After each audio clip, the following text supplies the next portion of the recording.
Hello S welcome to my YouTube channel. তো আজকে আমি দেখাবো আমার ডেলি রুটিন কি। তো সকাল সকাল যাচ্ছিলাম কাজের দিকে। তো আমার কেটিএমটা নিয়ে যাচ্ছিলাম টুকটুক করে আস্তে আস্তে, যদি আমি ফার্স্ট যাই বাবা আমাকে ধরতে পারবে না, ওই জন্য আস্তে আস্তে যাচ্ছিলাম। তো বেশ আমি একটা প্রাইভেট স্কুলের গাড়িতে কাজ করি, তো সেই গাড়িতেই বসেছিলাম।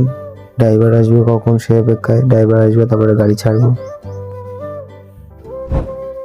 তো গাইস কাজ থেকে চলে এসেছিলাম, কাজ থেকে এসে একটু রেস্ট নিতে নিতে মা বললো যে ভাইকে আবার নিতে চলে যায় স্কুলের থেকে। তো তার জন্য উঠে পড়েছিলাম ভাইকে নিয়ে আসার জন্য। তো ভাইকে নিয়ে আসতে হচ্ছিলাম আমার এই হিরো হন্ডা সাইকেলটা করে।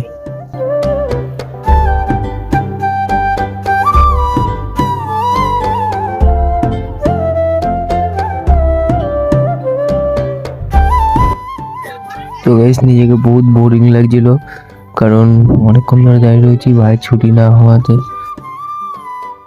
তো ভাইয়ের ছুটির খবর পেয়ে আমার সাইকেলটা লক করে চলে যাচ্ছিলাম স্কুলের দিকে। তো গাইস সেই যে আমার ভাইয়ের স্কুল, তো স্কুলের ভেতরে ক্যামেরা অ্যালাউ নেই, তো আমি ভাইকে নিয়ে এসে তারপর কথা বলছি আবার। আজকে পড়াশোনা কিরকম কি করেছে জিজ্ঞেস করাতেই ভাই আমাকে এটা বললো।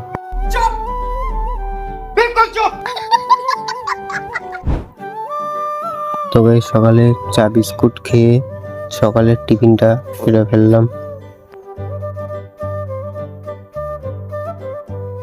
তো এটা একটা পাশের বাড়ি বোন ক্যামেরার সামনে লজ্জা পাচ্ছিল, লজ্জা কাটিয়ে হাই করে দিল একটু। তো গাইস আমি একটু দুপুরের আগেই খেয়ে নিই, কারণ কাজে যেতে হয় বলে তাড়াতাড়ি করে একটু খেয়ে নিতে হয়।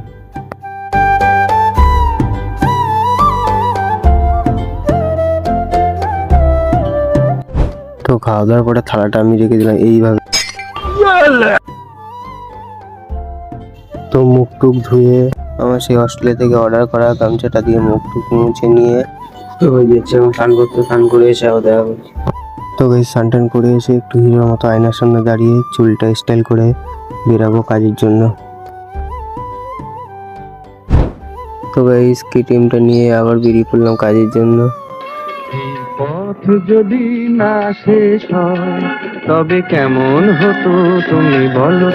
তো গাইস স্কুলে এন্টার হলাম, এন্টার হওয়ার পর আয়নার সামনে দাঁড়িয়ে একটু স্টাইল মারছিলাম। তো গাইস আমার ডেলি রুটিন এরকমই চলে।